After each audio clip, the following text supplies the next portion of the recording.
قیامت تک آتا رہے گا. ہم رہیں گے یا نہیں رہیں گے کسی کو نہیں معلوم ہے. لہٰذا ہم اور آپ کی کوشش ہونی چاہیے، یہ محنت ہونی چاہیے، یہ جستجو ہونی چاہیے کہ میری زندگی کا آخری رمضان ہے. اگر جو بندہ میری زندگی کا آخری رمضان ہے سمجھ کر اگر اس رمضان کو گزارے گا، بسر کرے گا، ان ایام کو ختم کرے گا، تو انشاءاللہ اللہ تعالیٰ اس ماہ سیام کے بدولت اللہ ہماری دنیا و آخرت کو کامیاب کرے گا، اور صدقے میں محمد الرسول اللہ کے اللہ ہم اور آپ کو اس ماہ مبارک کی بدولت محمد الرسول اللہ کے ساتھ شیوخ کے ساتھ اللہ ہم اور آپ کو جنت میں بھی جانے کی توفیق عطا فرمائے. دوستو، رمضان مبارک کا پہلا دہا ختم ہو گیا ہے، رحمتوں کا دہا. اب ہم ذرا جائزہ لے کر دیکھیں یہ رحمتوں کا جو دہا جو بیت گیا ہے، ختم ہو گیا ہے، کیا یہ رحمتوں کے دہے سے کیا میں اپنے آپ کو مالا مال کیا یا نہیں کیا؟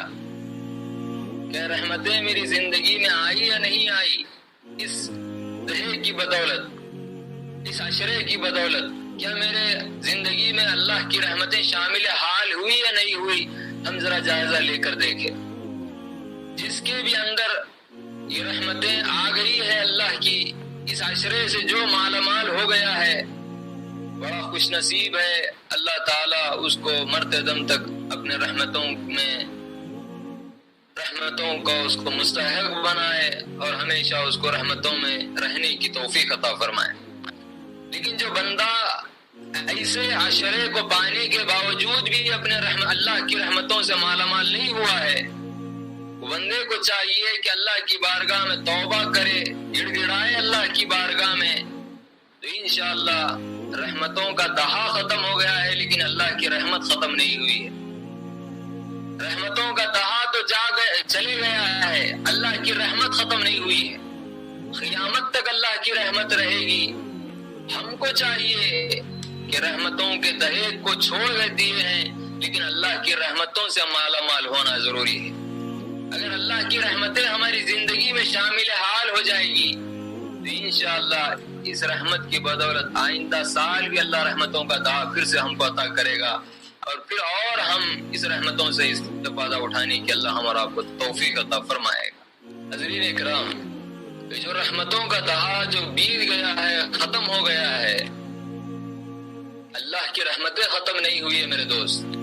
ہم اور آپ کو چاہیے کہ ہم اللہ کی بارگاہ میں گڑ گڑائے، دعا کرے، اپنی مغفرت کروائے.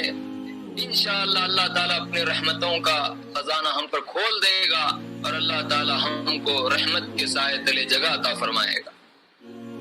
ہم کو سب سے پہلے جاننا ضروری ہے کہ کچھ لوگوں کا یہ ماننا ہے، کچھ لوگوں کا یہ کہنا ہے، اللہ انہیں ہدایت عطا فرمائے.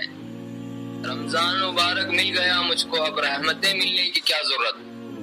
رمضان مبارک تو مل گیا ہے، میں روزہ رہ رہا ہوں، میں قیام اللیل کر رہا ہوں، میں نمازیں پڑھ رہا ہوں، میں نوافل ادا کر رہا ہوں. اب مجھے رمضان میں رحمتیں ملو یا نہ ملو مجھ کو اس سے فرق پڑنے والا نہیں ہے. ذرا اچھا یاد رکھنا میرے دوست بزرگوں، ہم لاکھ عبادتیں کیوں نہ کریں، ہم لاکھ رمضان کیوں نہ پالے، ہم لاکھ نمازیں کیوں نہ پڑھ لے، ہم عبادت پر، اپنے اعمال پر، ہم اپنے کسب پر بھروسہ کر کے کبھی نہیں بیٹھ سکتے. کیوں؟ جب تک کہ اللہ کا فضل اس میں شامل حال نہ ہو. بزرگوں، جب تک کہ اللہ کی رحمت ہماری زندگی میں شامل حال نہ ہو. کوئی یہ کہہ رہا ہے کہ اعمال کافی ہے میری نجات کے لیے، میری خبر کے لیے، میری حشر کے لیے، تو یاد رکھنا 1,00,000 نماز بھی اگر ایک رات میں پڑھ لے تو وہ 1,00,000 نماز بھی کوئی فائدہ مند نہیں ہے جب تک کہ اللہ کی رحمت ہماری زندگی میں شامل حال نہ ہو، اللہ کا فضل ہماری زندگی میں شامل حال نہ ہو. اسی لیے اللہ والے ارشاد فرماتے ہیں، فضل کرے تو چھٹیا، عدل کرے تو لٹیا.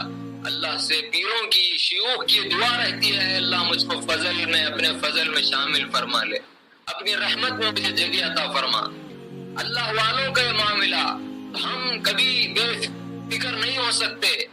اللہ کی رحمت سے کوئی بے نیاز نہیں ہے. بزرگوں، اللہ کی رحمت کا سب اللہ کے بندے محتاج ہے اللہ کی رحمت کے. سرکار دو عالم صلی اللہ علیہ وسلم کیا ارشاد فرما رہے ہیں؟ اللہ کے ہر بندے اللہ کی رحمت کے محتاج ہے. اللہ کی رحمت کے بغیر وہ نہیں رہ سکتے ہیں. اللہ کے محبوب کے ارشاد کا اگر تفصیل اگر ہم دیکھیں، اگر وہ حدیث سے ہم کو کیا سبق مل رہا ہے، اگر اس کا ہم جائزہ لیں، اس سے ہم کو پتہ چلتا ہے جس کی زندگی میں اللہ کی رحمت شامل حال نہ ہو، اس کی زندگی خسارہ ہے، اس کی زندگی بیکار ہے. صحابہ نے عرض کیا یا رسول اللہ، کیا آپ کو بھی وہ رحمت کی ضرورت ہے؟ کیا آپ کو بھی وہ رحمت کی ضرورت ہے؟ سرکار کیا ارشاد فرماتے ہیں، ہاں اس رحمت کی مجھ کو بھی ضرورت ہے. اللہ کی رحمت مجھ کو چاروں طرف سے گھیری ہوئی ہے، اور اللہ تعالیٰ مجھے رحمت للعالمین بنایا ہے، عالمین کے لیے رحمت بنا کر بھیجا ہے. تو بزرگوں، ہم کبھی بے نیاز نہیں ہونا کہ رحمت کی مجھے ضرورت نہیں ہے. ہر اللہ کے بندے کو اللہ کی رحمت کی، اللہ کے فضل کی ضرورت ہے. اس کو ہم اچھی طریقے سے جان لینا، سمجھ جانا میرے دوست. صرف عبادتوں سے کچھ ہونے والا نہیں ہے. عبادتوں کے ساتھ اگر اللہ کا فضل شامل حال ہو جائے تو بندہ اعلیٰ سے اعلیٰ مقام پر فائز ہو سکتا ہے. اب آپ یہ اس کا غلط مفہوم نہ لیں کہ عبادتوں سے کچھ ہونے والا نہیں ہے تو پھر عبادت کیوں کرے.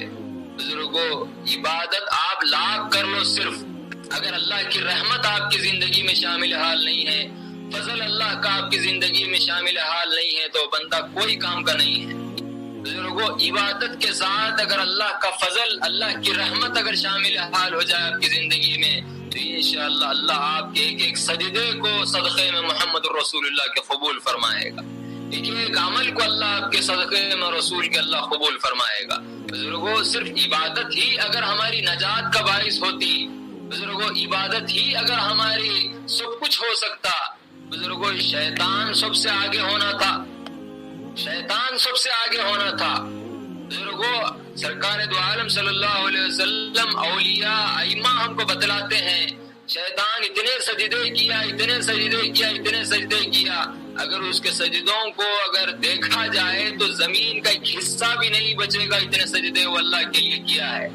لیکن کیا ہوا؟ اللہ کی رحمت، اللہ کی فضل کا اس کو یقین نہیں ہے، اللہ کی رحمت اس کے زندگی میں شامل حال نہیں تھی. بزرگوں جب حضرت آدم علیہ السلام ہمارے سب کے باپ، بزرگوں جب وہ آئے، جب وہ اللہ نے آپ کو مبعوث کیا، انبیاء محفوظ رہتے ہیں، معصوم رہتے ہیں، معصوم رہتے ہیں انبیاء. وہ کوئی گناہ نہیں کر سکتے، وہ کوئی گناہ بھی نہیں کیے، ذری سی لغزش ہوئی لیکن کیا دعا مانگ رہے ہیں؟ ربنا ظلمنا انفسنا وان لم تغفر لنا وترحمنا. کیا کہہ رہے ہیں؟ اے اللہ میں اپنی جان پہ ظلم کیا ہوں، وان لم تغفر لنا وترحمنا لنکونن من الخاسرین. اے اللہ تو مجھے معاف فرما، تیری مغفرت کے ساتھ تیری رحمت بھی مجھے عطا فرما. بزرگوں اس دعا میں حضرت آدم علیہ السلام ابو البشر کیا دعا مانگ رہے ہیں؟ صرف مغفرت طلب نہیں کر رہے ہیں بلکہ اللہ کی رحمت بھی طلب کر رہے ہیں، اللہ کی رحمت بھی طلب کر رہے ہیں. جب بندے کی زندگی میں اللہ کی رحمت آ جاتی ہے تو کیا ہوتا ہے؟ اللہ اس کو یہ مقام عطا کرتا ہے کہ ملائکہ کو بھی اللہ اس کو سجدہ کرنے کا حکم دیتا ہے.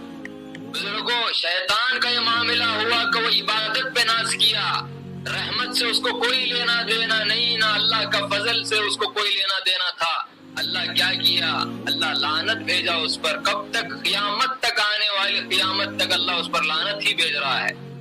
عدو اللہ بنا دیا، اللہ کا دشمن بنا دیا. تو عزیزو اللہ کے دشمن نہ بنو، اللہ کے دوست بنو. اللہ کے دوست بننا ہے تو اللہ کی رحمت کو اپنی زندگی میں شامل حال کر لو، اللہ کے فضل کو اپنی زندگی میں شامل حال کر لو. جب اللہ کا فضل، اللہ کی رحمت اگر ہماری زندگی میں آ جائے گی، ہماری زندگی کامیاب ہو جائے گی. اللہ کی رحمت اگر ہماری زندگی میں شامل کرنا ہے، اللہ کے فضل کو ہماری زندگی میں شامل کرنا ہے تو چاہیے کہ ہم اپنی مغفرت کروائیں، اللہ سے گڑ گڑائیں، توبہ کریں، اپنے معافی کروائیں. انشاءاللہ اللہ ہم کو اپنے محبوبین کے صدقے میں، اپنے محبوب کے صدقے میں اللہ رحمتوں سے بھی مالا مال کرے گا، فضل سے بھی اللہ مالا مال کرے گا. اللہ اپنی مغفرت سے بھی ہم کو نواز دے.